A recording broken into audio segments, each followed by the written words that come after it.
está haciendo Sarco, un poco del trabajo que está haciendo mi amigo Sarco Medina. Es maravilloso tener la oportunidad de tener amigos artistas, de tener amigos literatos, escritores, no solo periodistas. Y uno de esos privilegios para mí es tener a Sarco Medina como amigo y también entrevistarlo. Sarco, qué gusto verte, amigo mío. Qué gusto verte bien. Gracias. ¿Qué tal? Espero que se me escuche bien el audio y bueno, contento también de poder estar en el programa contigo, Virginia. ¿Cómo estás, Sarco? Estaba hablando acerca hace un momento, imagino que has estado escuchando el programa, imagino que sí. Y tú y yo nos conocemos bastante bien, de la importancia de la literatura en relación al cambio de las vidas, al cambio a la posibilidad que te da de ver más allá de lo que estás pasando en este momento y cómo quizás en estos momentos la literatura podría ayudar mucho a las personas. Exacto, y es interesante porque, mira, desde, no sé, desde el inicio de la historia de la humanidad, sabemos de que las personas tenemos esta necesidad de contar, ¿no? Entonces, en los talleres que yo doy en la Universidad Católica de San Pablo, justamente sobre creación de literatura, siempre pongo este ejemplo que puede parecer medio gracioso, pero es, ¿no? De que imaginémonos cuando Prometeo, bueno, le robó el fuego a los dioses Luego y se los lo dio, dioses. claro, se lo dio a los humanos y los humanos de pronto tenían este tiempo alargado, ¿no? Porque antes la noche era la muerte, ¿no? Porque podían morir en realidad, ¿no? Algún ataque de una bestia salvaje, qué sé yo. Pero con el fuego extendieron el tiempo. Y ahí sucede algo extraño, ¿no? Ahora, ¿qué hacemos con este tiempo extendido, no? Tampoco es que pudieran hacer muchas cosas. Entonces se reunían alrededor de la fogata, conversaban y de pronto el abuelo, ¿no? El patriarca empezaba a contar alguna historia, ¿no? Sobre, qué sé yo, sobre el tío Julián, que se lo comió por un tigre de dientes de sable, ¿no? Y bueno, la historia va pasando de generación en generación y se va formando los mitos, que es el inicio de las civilizaciones, pero también las leyendas, ¿no? Entonces el cuento popular entra a tallar también, ¿no? Entonces esa necesidad de contar se trasluce en muchas veces también expresar los sentimientos y cómo sucedieron las grandes victorias y las grandes desgracias de los pueblos. Y si nos ponemos a pensar, ¿qué es lo que vamos a contar después? Tú y yo tenemos clara una cosa, ¿no? Esta no es la primera ni la última vez que nos vamos a enfrentar a una prueba masiva, ¿no? El terrorismo, los gobiernos terribles con Alan, bueno, no llegamos a vivir dictaduras, obvio, somos jóvenes todavía, La pero dictadura de Fujimori, Sarco, fue bueno, dictadura. esa sí fue con bastantes bemoles porque justamente la vivimos con un tema de terror, ¿no? Con el terrorismo. Y no solamente eso, sino de que también familiarmente, como bien has expresado antes de iniciar la entrevista, tenemos muchas cosas que personalmente hemos pasado, ¿no? Cada uno con su propia historia. Entonces no va a ser la primera vez que nos enfrentamos a una situación donde de repente el sentimiento de no saber qué va a pasar mañana o pasado mañana nos aborde. ¿Cómo logramos enfocar eso? Pues las personas tenemos muchas posibilidades, ¿no? Algunos, bueno, como mi hijo de repente, de que lo enfoca eso en el arte, en pintar, en diagramar, en ilustrar, eh, yo lo utilizo con la narrativa, ¿no? Y es algo que de repente no muchos escritores lo van a confesar, y es que utilizan la narrativa y la literatura para exorcizarse de algunos demonios internos. Esto me lo confesó Alonso Cueto en una entrevista que tuvimos. Yo le lancé la pregunta porque quería hacérsela, ¿no? Y le dije, ¿usted cree que de verdad uno se exorciza de la vida familiar con la escritura? Y él me confesó de que él muchas veces escribía para poder sacarse de encima unas preguntas que tenía con respecto de su padre. Y justo quería comentarte esto en tus talleres, en los talleres que das para los jóvenes. Son curativos. Una vez hablamos acerca de ello, de cuánto le has cambiado la vida, aunque no quieres hablar de eso, a los jóvenes mediante los talleres, de cómo se han descubierto ellos mismos y han cambiado también la manera de ver el mundo. Sí, bueno, yo creo de que de todas maneras la literatura impacta, ¿no? Entonces a veces uno sirve solamente de canal mediador, ¿no? eh, Presentando algunas cosas para que los chicos puedan desarrollarlas. Y yo me quedo sorprendido porque en realidad tienen tantas historias que contar, pero pocos espacios donde puedan decirlo con libertad, porque son mirados y evaluados desde una mirada no solamente académica, sino familiar y social. Es decir, todo el tiempo tienen la presión de ser algo para los demás. Con la narrativa muchas veces ellos pueden invadir un espacio ficticio para mostrarse como quisieran ser o contar historias de cómo quisieran ver la realidad, real o deformada, mediante la ficción. Eso los ayuda, yo sé que los ayuda mucho porque me los encuentro después, ¿no? Felizmente tengo muchos de los alumnos que todavía tengo contacto y de verdad me alegra, humildemente digo, me alegra verlos realizados de muchas maneras y que de repente en algo el taller pudo inculcarles no solamente el amor a la literatura, sino también esta posibilidad de utilizar las herramientas de la narrativa, de la literatura, para sus propios trabajos, ¿no? Ujú. Tú lo sabes, la literatura en realidad, o el hecho de narrar, es transversal. Sirve para muchas cosas, ¿no?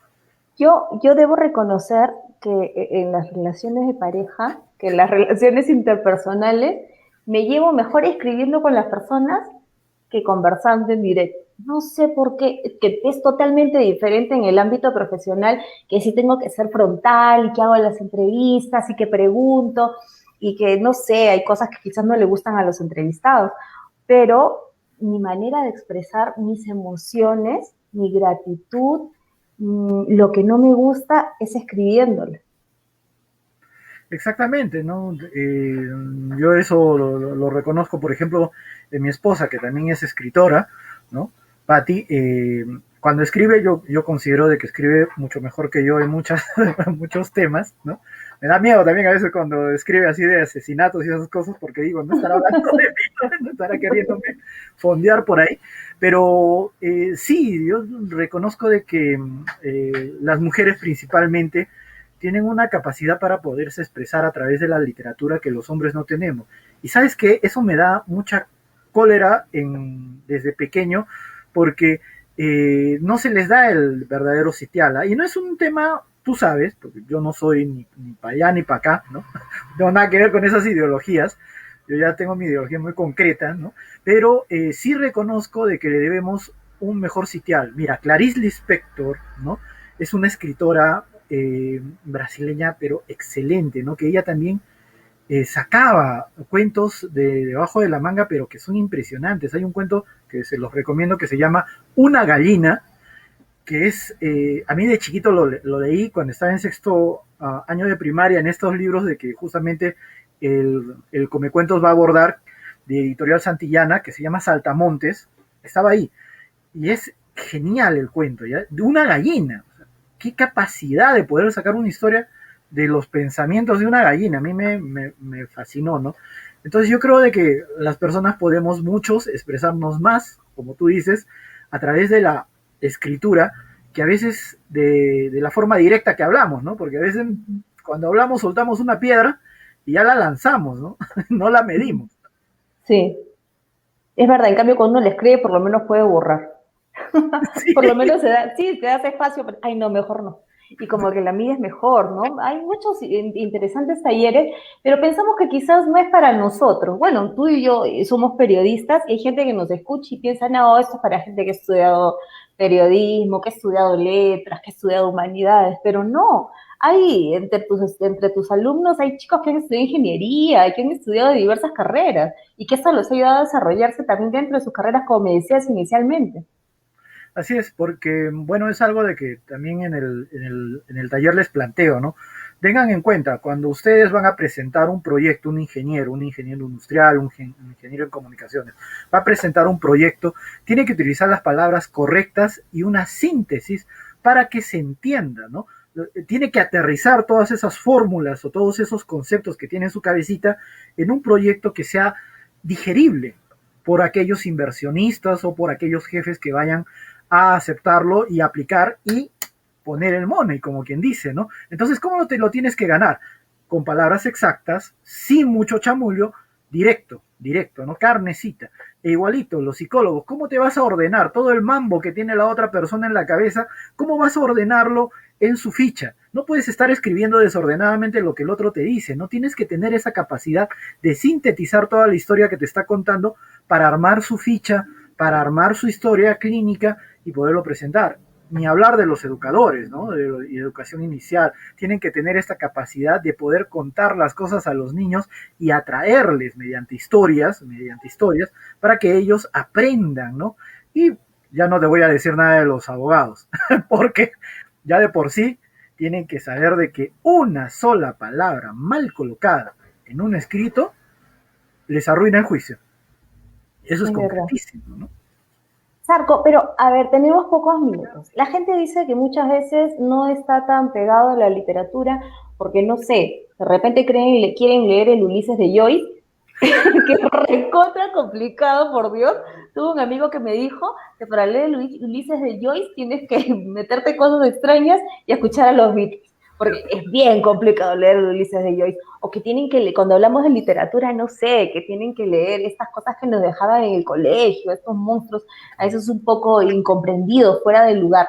Ayúdame para que las personas que nos están escuchando, que nos están viendo, nos escuchan por la AM y la FM de Nevada y Estéreo 1.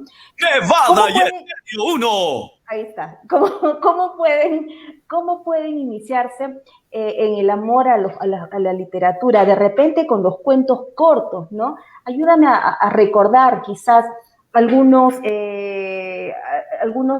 escritores que puedan utilizar, que puedan ellos tomar en estos días que van a estar más tiempo en casa, ¿no? Algo que siempre les digo a los que me preguntan algo parecido es, ¿qué te gusta? ¿Qué es lo que te atrae? Cuando miras la televisión, ¿qué es lo que buscas ver? Historias de ciencia ficción, historias de horror, historias de amor. ¿Qué es lo que te agrada en cuanto a historias, a narraciones? Y por ahí vamos descubriendo. ¿Por qué? Porque todo tiene que entrar por el gusto. Las personas podemos recomendar, y yo digo, ¿no? Una recomendación literaria parte del hecho de que a mí me gustó tal autor, ¿no? Hay que ser siempre sincero, ¿no? Yo por lo menos nunca recomendaría el Ulises de Joyce, así de sencillo. Entonces, si tú quieres meterte ahí, ya métete. Yo, la verdad que no, así todavía estoy No, yo normal. tampoco, no lo he podido terminar, tengo 40 años. No, no, no, ni intento yo. Pero sí, por ejemplo, si me dicen, no, pongo siempre este ejemplo. ¿Qué te gustan? Las historias de vampiros. ¿Por qué? Nevada Porque cuando y eres joven, Estéreo 1. ¿quién se ha visto estas películas de vampiros, no? Estos vampiros últimos brillantes, ¿no? De Stephanie Meyer. Ay, Muy bien, todos mira. guapetones, diferentes a Drácula. Claro, le digo, Bueno, mira, ¿te gustan los vampiros? Genial. Mira, puedes abordar, puedes leerte los libros, perfecto. Y después puedes buscar un poco más. Anne Rice, Entrevista con el vampiro. Los libros de Anne Rice abarcan la saga de Lestat, varias sagas de vampiros. Pero si vas un poquito más, busca a Bram Stoker, el escritor que le dio vida al Drácula que Drácula. conocemos, ¿no? Así todo bravo, todo un... Y así, ¿te gusta el fútbol? Por favor, Hernán Casiari tiene muy buenos cuentos, Fontana Rosa tiene muy buenos cuentos sobre fútbol. ¿Qué más te gusta? ¿Qué más te gusta? El romance, bueno, pues Orgullo y Prejuicio, de cajón, ¿no? Pero puedes ir con otras cosas más, de Elsa Jane Morante, Austen. La isla de Arturo, ¿no? El ángel sin cabeza, de Eva Brown, Ángeles Maestreta, de cajón, historias de amor. Ángeles Mastreta, sí, pero es Sí, cuentista. Yo amo a Ángeles Mastreta, pero sí, cuentista, exacto, muy tiene unos buena. cuentos, pero tiene una novela que es genial, pero ahorita no me estoy acordando, pero buenísima. Y Nevada bueno, y Estéreo 1.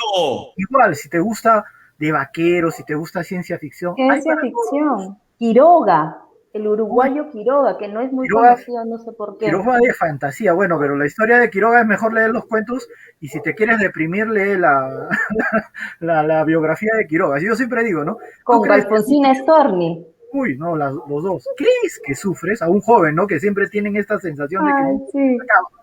Léete un poco de Quiroga y a ver después me cuentas si es que realmente estás sufriendo. Vuelven y me dicen, no, profesor, yo estoy en la joya, yo estoy feliz. No, mi vida es una maravilla frente a Quiroga. Es que es eso, yo debo reconocer que a mí Jane Austen cuando era muy pequeña me ayudó a ver la vida de otra forma, que si hubiera leído, no sé, Virginia Woolf me hubiera deprimido un montón, pero menos mal que leía Jane Austen donde ella siempre decía que todas sus protagonistas al final iban a tener todo lo que ellas quisieran. y claro, leer Orgullo y Prejuicio, Sensatez y Sentimiento, Emma, eso te ayuda a ver un mundo diferente, ¿no? Donde las chicas cambian la forma de ver el mundo, donde cada una es dueña de su futuro. Y esto nos puede ayudar ahora también para los jóvenes y para los niños. A mí me encanta, Dios mío, ay, Dios mío, se me fue el nombre. ¿Cómo se llama el Charlie y la fábrica de chocolates? Ay, ya también me agarraste. Dahl, Pero él tiene un Roald montón. Dahl. Sí, claro, Roald Dahl tiene unos cuentos maravillosos para los adolescentes, para los chicos, es decir, tiene unos cuentos que son muy, muy, muy buenos. Bueno, en sí hay muchísima literatura para poder abordar y para poder estar tranquilos, felices y poder llevar mejor esta etapa tan complicada. Nos ayuda a distraernos y a pensar mejor cómo es que vamos a salir de esto. Yo no tengo cable desde hace por lo menos 7 años, que ni no veo televisión, como tú sabes. Sí, sí, Sarko, bueno, nos tenemos que ir y cuéntame el comicuento. rápido porque si no, ya se nos acaba el tiempo. Se nos Bueno, es acaba. rapidísimo. Busquen, por favor, este viernes a las 7 de la noche la página Entre Líneas Cultura, ¿no? O si no, también me pueden ubicar con mi nombre, Sarko Medina Hinojosa, por Facebook. El Comecuentos, vamos a tener un taller, como digo, primero vamos a arrancar con un cuento corto, ¿no? Vamos a leer un poco, después vamos a empezar a hacer todo lo que necesitamos para nuestras narraciones. Netamente yo lo que quiero abordar ahí es poder confeccionar cuentos de ciencia ficción, de fantasía, de terror, horror y realismo mágico y alguna otra fumada más que se me ocurra. Pero la cosa es crear, salir de nuestra... Estéreo 1. Salir de esta realidad que ya de por sí es fantástica con todos los políticos que tenemos, les voy a hacer una competencia, ¿no? Y terminando con una recomendación literaria, pero desde mi visión de joven. No voy a recomendar demasiadas cosas complicadas, no se preocupen. Cosas que me gustaron a mí de pequeño, libros que he atesorado, libros que me ha agenciado de por ahí, no voy a decir cómo, pero la cosa es que me han acompañado toda la vida. Y para ustedes, ¿no? Se los voy a presentar con mucho cariño, media hora nomás de su tiempo para que lo pierdan conmigo, divirtiéndose con la literatura, todos los viernes a las 7 de la noche, Entre Líneas Cultura. Invitada también tú, Virginia, y todo tu público. Muchas gracias, Sarko. Como siempre es maravilloso hablar contigo de literatura. Podemos pasarnos horas enteras hablando de esto y espero que me puedas acompañar otro día. Vamos a hacer de repente una reseña un poco más ordenada de qué pueden leer nuestros chicos ahora que están de vacaciones y cómo es que podemos ayudarlos también a disiparse y a dejar el estrés que estamos viendo en las generaciones más jóvenes. ¿Te parece? Exacto, y de repente cómo gestionar las emociones a través de la narrativa, que es una de las cosas que también podemos hacer en este tiempo. Entonces, Sarko, yo te comprometo y vamos a escribirnos en un rato en inbox para que me acompañes la otra semana. Perfecto, listo, Virginia, muchas gracias, más bien. Gracias, Sarko, como siempre. Nos vemos. Chao, cuídate. Hasta luego. Chao. Ha sido la entrevista con Sarko Medina. Él es periodista, también es escritor. Búsquenlo en su face con K, Sarko Medina, y también van a poder acceder a conocer dónde es que va a dictar los cursos. Y yo me tengo que ir porque son de las 6 de la tarde y empieza el otro programa. Gracias por acompañarme. Yo me divierto mucho cuando hablo de arte y literatura, como se han dado cuenta. Sean felices con nuestra literatura, con nuestra cultura y con nuestra arte. Tenemos mucho, mucho, mucho para explotar y para compartir en nuestro país. Así que aprovechemos eso ahora que estamos en casa. Gracias por acompañarme. Soy Virginia Modeo. Nos vemos mañana a 5 de la tarde, 10 mediante. Hasta luego.